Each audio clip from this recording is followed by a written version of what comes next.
Carlo Gambino Don Carlo Gambino, August 24, 1902, October 15, 1976, was a mafioso who became boss of the Gambino crime family, that still bears his name today. No one expected Gambino to seize control over the commission of La Cosa Nostra in the U.S., at 1957 Apalachin Convention. Gambino was known for being low-key and secretive, and unlike many modern mobsters, Gambino served no time in prison, but lived to the age of 74, when he died of a heart attack in bed, in a state of grace, according to a priest who had given him the last rites of the Catholic Church. He had one brother, Jasper Gambino, who later married and was never involved with the mafia. Early life Gambino was a native of the town Castellano in Palermo, Sicily. He was born to a family that belonged to the honored society. The honored society was slightly more complicated than the Black Hand of America, which was often confused with the American Mafia. The Black Hand, much like the pre-1920s Mafia, was a highly disorganized version of the real European Mafia. Once Benito Mussolini chased a great deal of real mafiosi out of Italy, one of the American Italians who benefited from the new, better organized mafia was Carlo Gambino. Gambino began carrying out murder orders for new mob bosses in his teens. In 1921, at the age of 19, he became a made man, and was inducted into La Cosa Nostra. He was later known as an original. He was a cousin of Sicilian Gambino crime family mobster Paul Castellano. Immigration Gambino entered the United States as an illegal immigrant on a shipping boat. He ate nothing but anchovies and wine during the trip, and joined his cousins, the Castellanos, in New York City. There he joined a crew later called the Young Turks, which was a group of Americanized Italians in New York which included mobsters like Frank Costello, Albert Mad Hatter Anastasia, Frank Scalise, Settimo Accardi, Gaetano Tommy Lucchese, Joe Adonis, Vito Genovese, Meyer Lansky, Benjamin Bugsy Siegel, and was headed by one of the future's most powerful mob bosses, Charlie Lucky Luciano. The crew became involved in robbery, thefts, and illegal gambling, but with their new partner Arnold the Brain Rothstein, they turned to bootlegging during Prohibition in the early 1920s. Gambino also brought his cousin Paul Castellano into the organization. Castellano would later become a high-ranking mafioso himself. The Castellamarese War by 1926, Luciano was considered to be young, ambitious, and powerful gangster on the rise. Luciano's immediate superior, Giuseppe Joe the Boss Masuria, was coming into conflict with Salvatore Maranzano, a recent arrival from Palermo, Sicily, who was born in Castellammare del Golfo, Sicily. When Maranzano arrived in New York in 1925, his access to money and manpower led him to become involved in extortion and gambling operations that directly competed with Masuria. On October 10, 1928, Joe Masuria eliminated his top rival for the coveted title of Boss of Bosses, Brooklyn boss Salvatore Tata d'Aquila. However, Masuria still had to deal with the powerful and influential Maranzano and his Castellamarese clan. Gambino was thrown right into the line of fire. Joe Masuria became an underworld boss of his neighborhoods, requiring absolute loyalty and obedience from the other criminals in his area. In 1930, Masuria demanded a $10,000 tribute from the leader of Maranzano's crime family and supposedly got it. The Castellamarese clan leader, Nicola Colaschiro, fled New York in fear, leaving Maranzano as the new leader. By 1931, a series of killings in New York involving Castellamarese clan members and associates caused Maranzano and his family to declare war against Joe Masuria and his allies.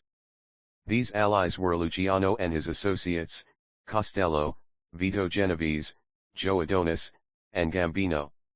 Another Masuria ally was the large Mineo crime family, formerly d'Aquila, whose members included Luciano associates Albert the Mad Hatter Anastasia and Frank Scalise.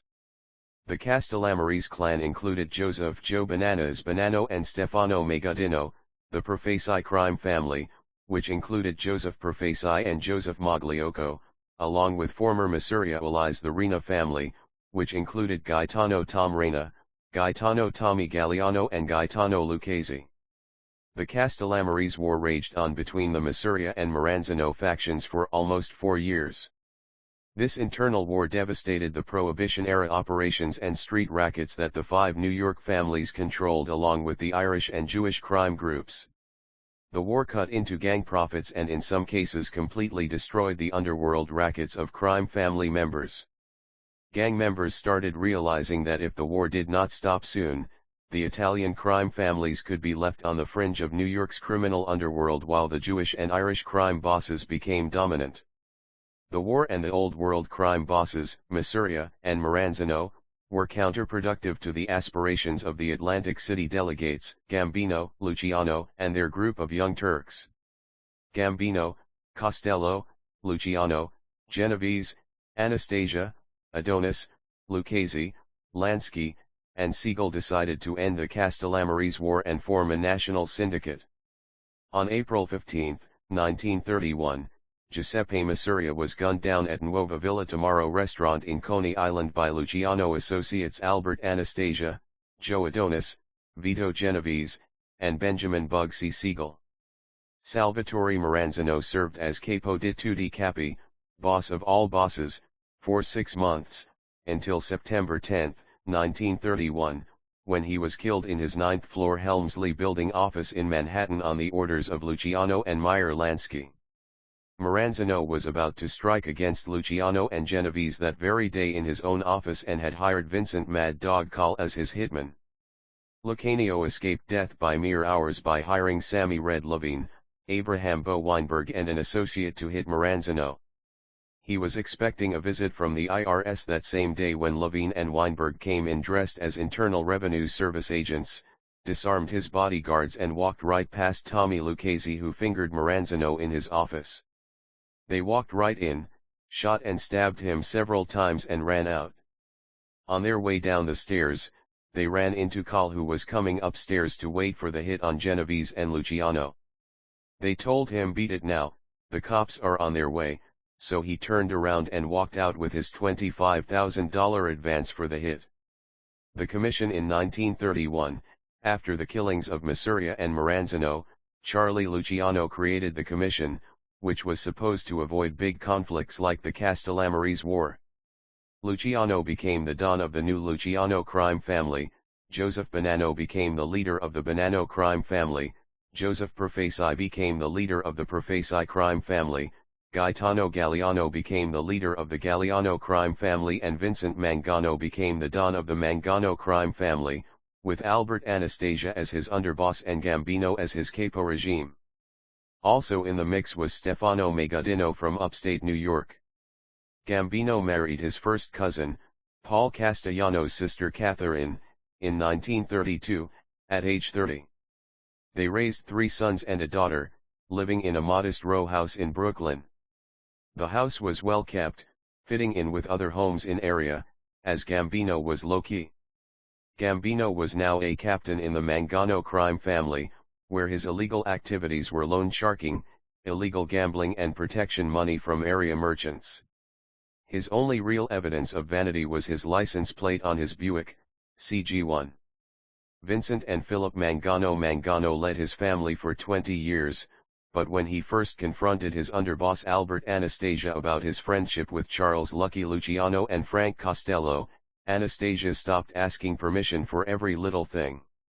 Anastasia had been, since 1946, the head of the Cosa Nostra's most notorious death squad, Murder, Inc., which was allegedly responsible for over 500 murders, from the 1940s to the 1950s. The Mangano brothers are supposed to have confronted Anastasia several times, in front of Gambino and the rest of the Anastasia crew. On April 19, 1951, Philip Mangano was found murdered and Vincent Mangano himself vanished the very same day and was never found. Though Anastasia never admitted to having a hand in the Mangano murders, he managed to convince the heads of the other families that Vincent Mangano had been plotting to have him killed, a claim backed up by Frank Costello, the acting boss of the Luciano crime family. Anastasia was named the new boss of the family, with Gambino as his underboss. Gambino was now one of the most powerful mobsters in the business, with a crew making profit of extortion, illegal gambling, hijacking, bootlegging and murder. Gambino could make his cousin and brother-in-law, Paul Castellano, his capo regime. Anastasia, Genovese and Gambino. Anastasia was the boss during the mid-1950s.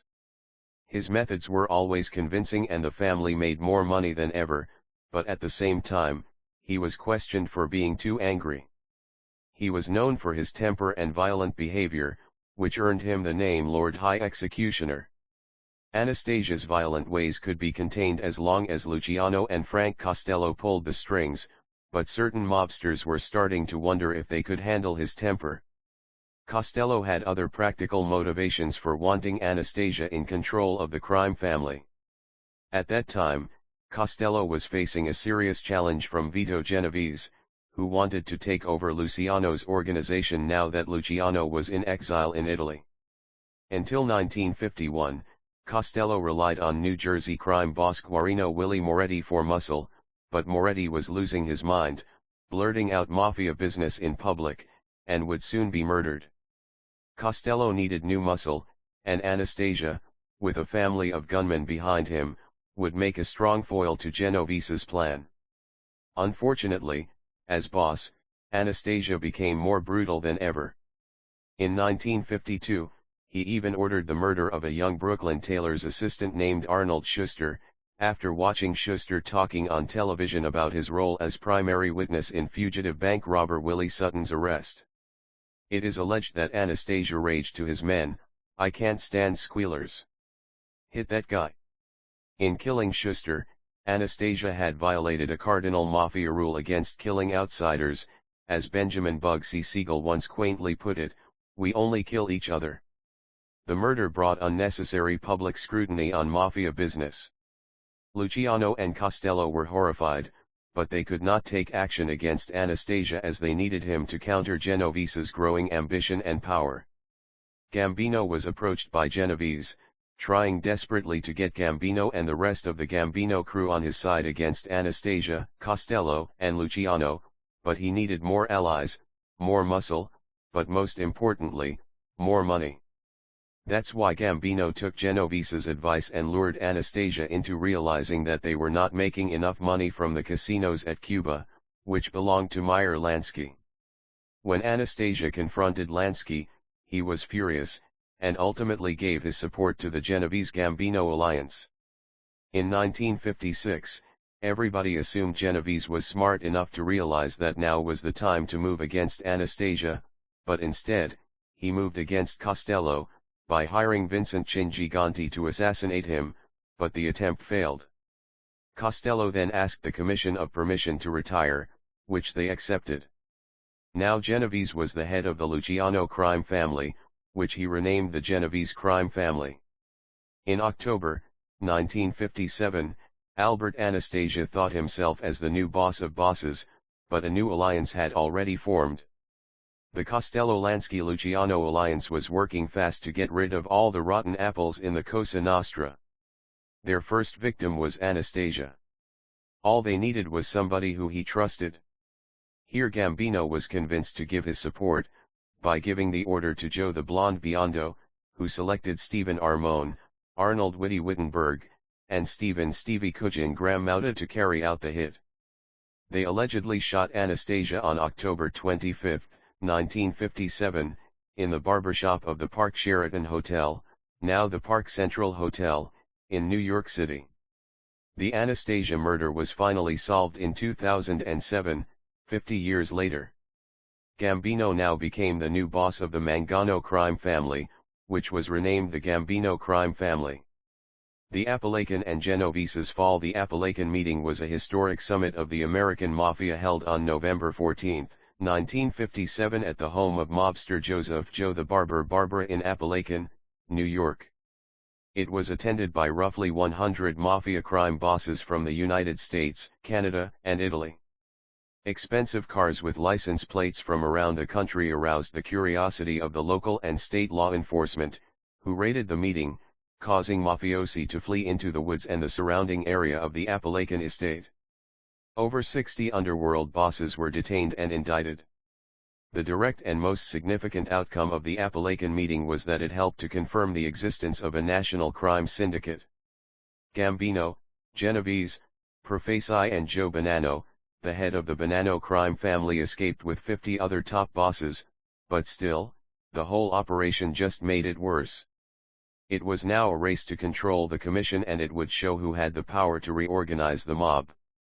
The Castello-Lansky-Luciano alliance met face to face in Italy, where also Gambino entered as Genovese's rival. Luciano, who was 60 years old, came up with a plan which would guarantee Gambino the leadership of the commission for many years to come. In 1959, Genovese was heading to Atlanta, where a huge shipment of heroin was arriving. But when he arrived, Genovese was surprised by local police, the FBI, and the ATF. He was convicted for selling a large quantity of heroin and was sentenced to 15 years in the Atlanta Federal Penitentiary in Atlanta, Georgia. Genovese finally realized that this was all staged from beyond, but when he heard of Gambino as the new boss of bosses, he couldn't understand. Gambino had kept a low profile, sneaked around, and still managed to become the most powerful mob boss in the U.S. With Luciano's blessing, Gambino was now bigger, stronger, and richer than ever.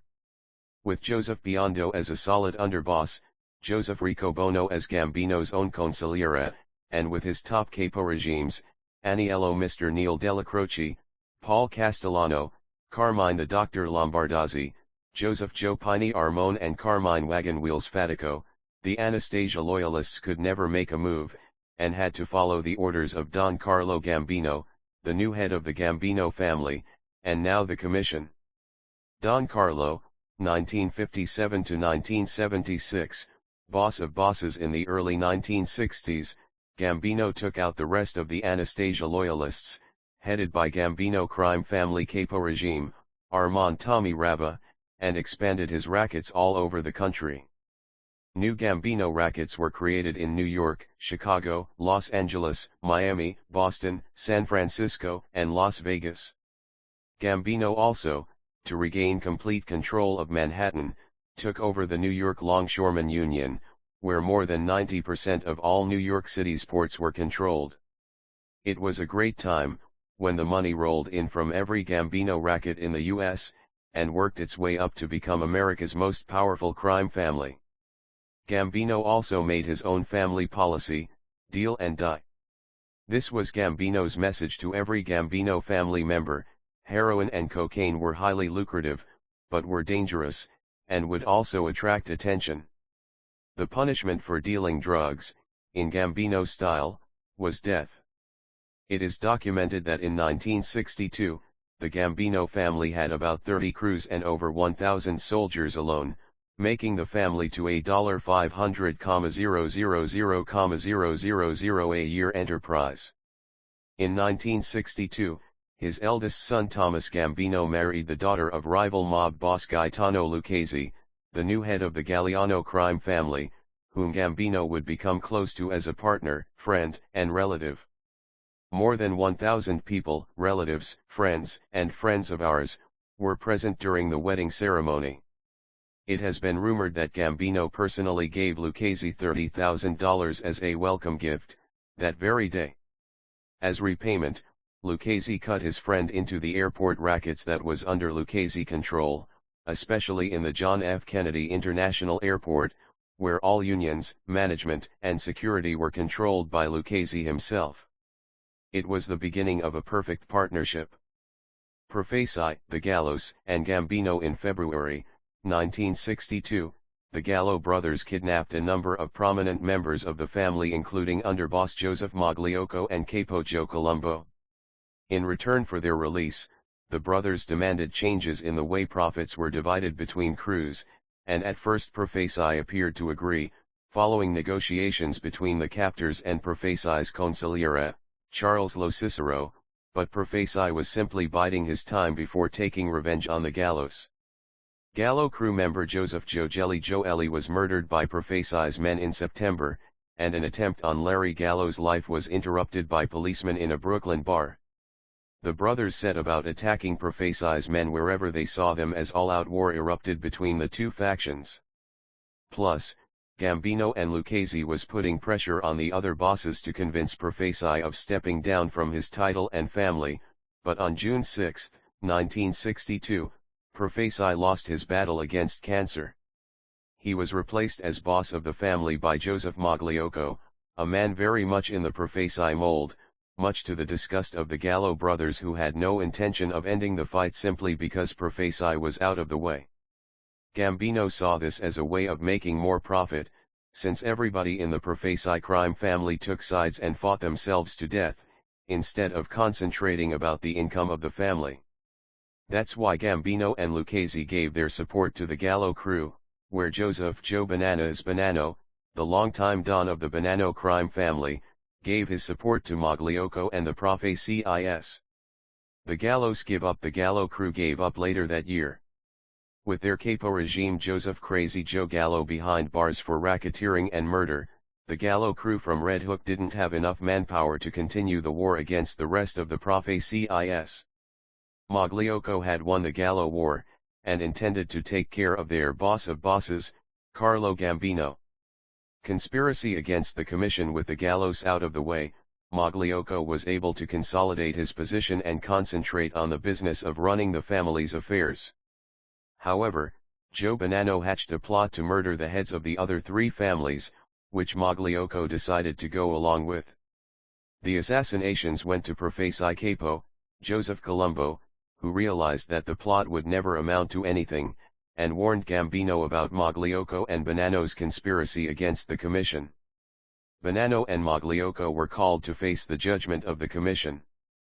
While Bonanno went into hiding, Magliocco faced up to his crimes. Understanding that he had been following Bonanno's lead, he was let off with a $50,000 fine, and forced to retire as the head of the family, being replaced by Joseph Colombo. 1 month later, Magliocco died of high blood pressure, but Gambino had other plans for Bonanno. The Bonanno War, 1962–1967, after Magliocco's death, Bonanno had few allies left. Many members felt he was too power-hungry, and one, a boss from Florida, Santo Trafficante, Jr., once said in anger, "He's planting flags all over the world." Some members of his family also thought he spent too much time away from New York, and more in Canada and Tucson, where he had business interests. The commission members decided that he no longer deserved leadership over his family and replaced him with a capo regime in his family, Gaspar di Gregorio. Bonanno, however, would not accept this result, breaking the family into two groups, the one led by di Gregorio, and the other headed by Bonanno and his son, Salvatore Bill Bonanno. Newspapers referred to it as the Banana Split. Since Bonanno refused to give up his position, the other commission members felt it was time for drastic action. Gambino was the one who would give the order to have Bonanno killed, but took pity on him and decided to give Bonanno one last chance to retire while he had his life. In October 1964, Bonanno was kidnapped by Buffalo crime family members, Peter and Antonino Megadino. According to Bonanno, he was held captive in upstate New York by his cousin, Stefano Steve the Undertaker Megadino. Supposedly Megadino represented the commission and Gambino, and told his cousin that he took up too much space in the air, a Sicilian proverb for arrogance. After much talk, Bonanno was released and the commission members believed he would finally retire and relinquish his power. Eventually, Di Gregorio promised a peace meeting on whatever territory Salvatore wanted. It was an ambush.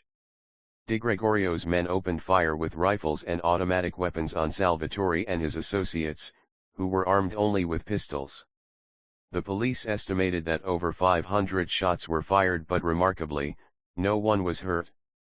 The war went on for another 2 more years. The commission originally thought they could win, but when Joseph Bonanno returned, their hopes were dashed. Bonanno sent out a message to his enemies, saying that for every Bonanno loyalist killed, he would retaliate by hitting a capo regime from the other side.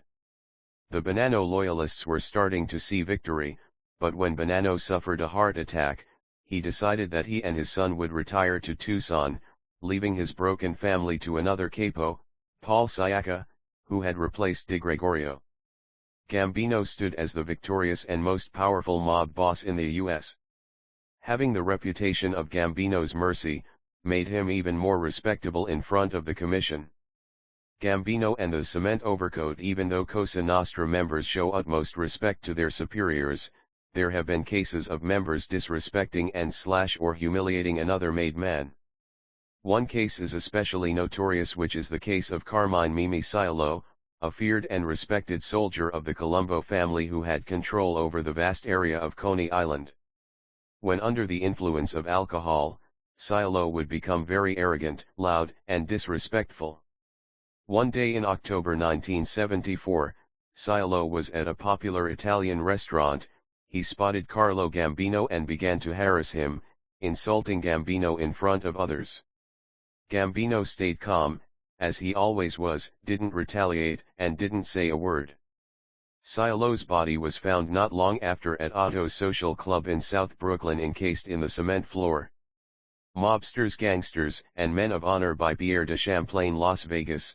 Gambino and Sinatra. Gambino was seen at the Desert Inn in Las Vegas on August 2, 1967, where he is supposed to have met Frank Sinatra, Sammy Davis, Jr., Dean Martin, Peter Lawford, and Joey Bishop, who all are known as the Rat Pack. They were excellent singers, and the mob, Gambino especially, lived for their music. Gambino allegedly gave each of them $10,000 after performing at the Desert Inn, while Gambino was present in the VIP lounge. Gambino also allegedly said to Castellano, "I want a picture of me and Frankie." Sinatra, of course, happily obliged, and Gambino, Castellano, and other mobsters got a picture with Sinatra in the middle.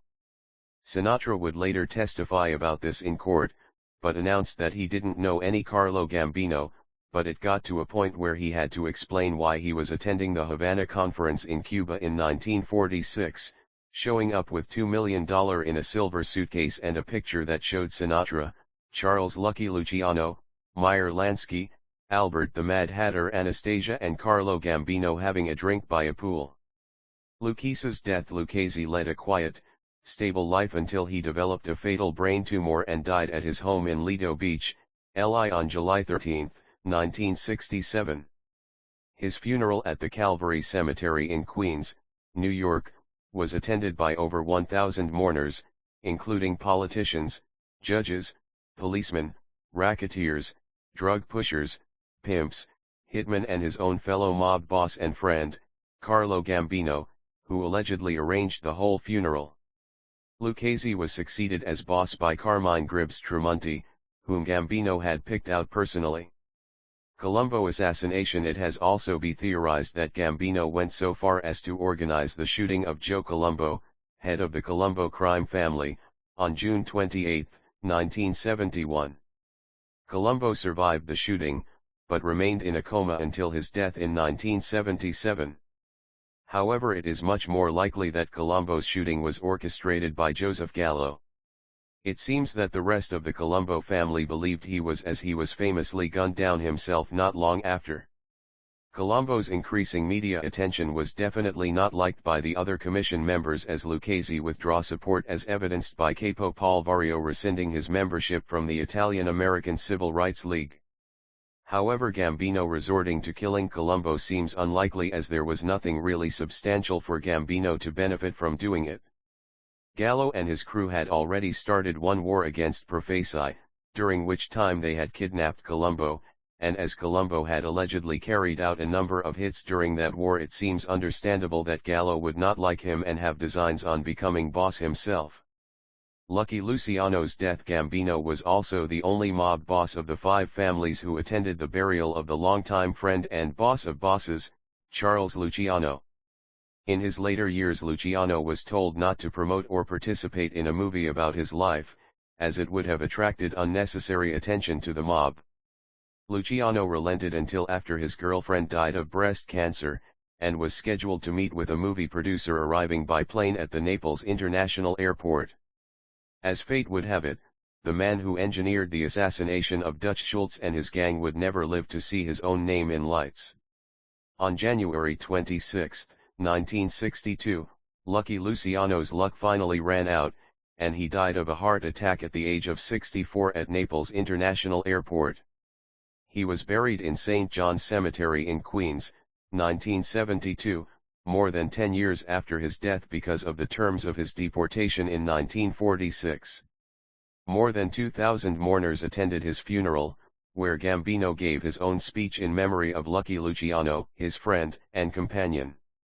Now, Don Carlo Gambino was boss of bosses in name also. Tommy Eboli murder. After the imprisonment of Don Vito Genovese in 1959, Thomas Tommy Ryan Eboli was made acting boss and kept his position toward 1969, when Genovese died in jail. About that time, Eboli was the only one who could reorganize the Genovese crime family, but Eboli needed money to start his reign as boss, which is why he borrowed $4 million from Gambino, the richest don of New York City. The only problem was that Eboli's crew was arrested and sentenced to 25 years in prison, which was allegedly arranged by Gambino because he wanted his friend Frank Thierry as boss. When Gambino came to be repaid, Eboli refused and said he didn't have enough money. Under the influence of Gambino, the selection of Frank Thierry as boss of the Genovese crime family was made, subsequently after the murder of Tommy Eboli on July 16, 1972. To this day, no one has been arrested for his murder.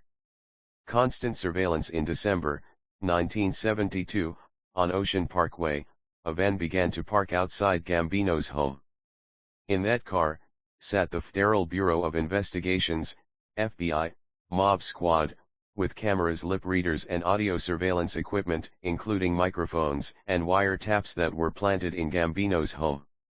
The FBI was kept on a 24-hour standby, hoping to connect Gambino to organized crime. The van was marked Organized Crime Control Bureau. But even though Gambino had every corner in his house recorded, he knew how to conduct business in silence. According to FBI officials, they once recorded a meeting between Gambino, Aniello, Mr. Neil Della Croce and Joseph Biondo, where Biondo is just to have said, "frog legs," and where Gambino simply nodded. According to Jerry Capesci, he would never open his mouth, but still be able to conduct business. The recording tapes came out empty.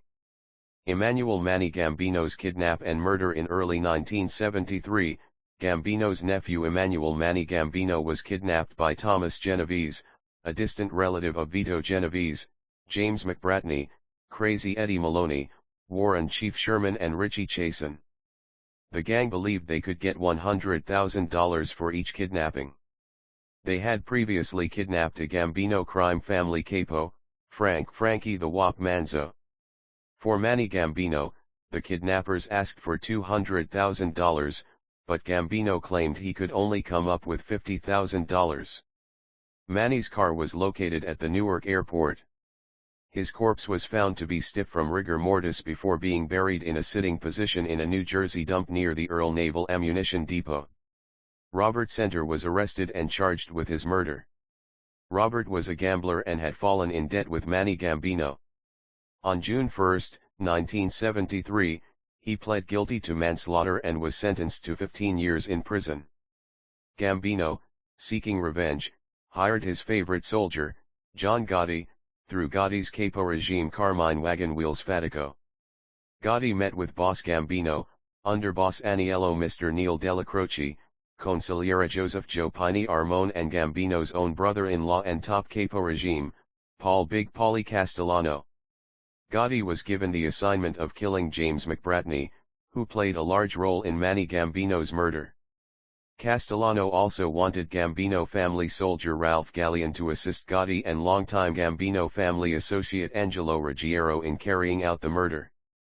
Jim McBratney was shot 3 times at close range by Gallion, after he had overpowered Ruggiero and Gotti, on the night of May 22, 1973, at Snoop's Bar and Grill. Gotti's revenge. Gotti did not accept the fact that Gallion had taken away his honor of doing Don Carlo a favor, so, without either Gambino's or Castellano's approval, he had Gallion murdered. This enraged Castellano, who went to his brother-in-law and demanded justice, the head of John Gotti. Gambino, however, saw potential in Gotti, and told Castellano to spare Gotti's life. At the same time, Gambino decided to use the opportunity to restructure the Gambino family. Gambino family regroups. Gambino was disappointed with both his own underboss, Aniello Della Croce, and now his new capo regime, John Gotti, so Gambino reorganized.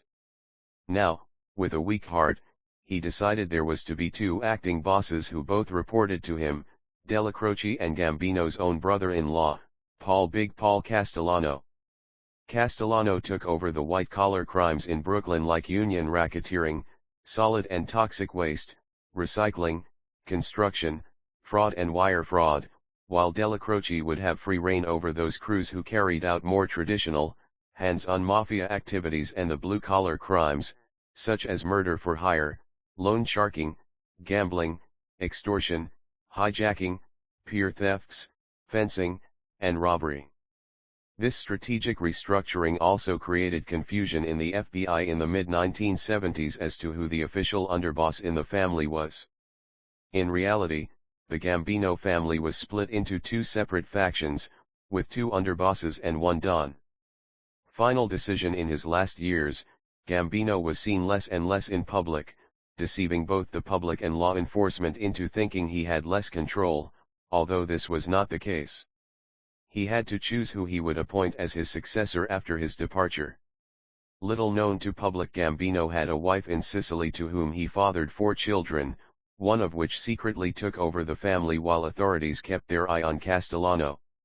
Gambino's Italian son would run the family for many years before his son would take over and run the family from both Italy and New York. At this point, John Gotti would be promoted to fall guy and would remain there with a very high level of compensation to his family.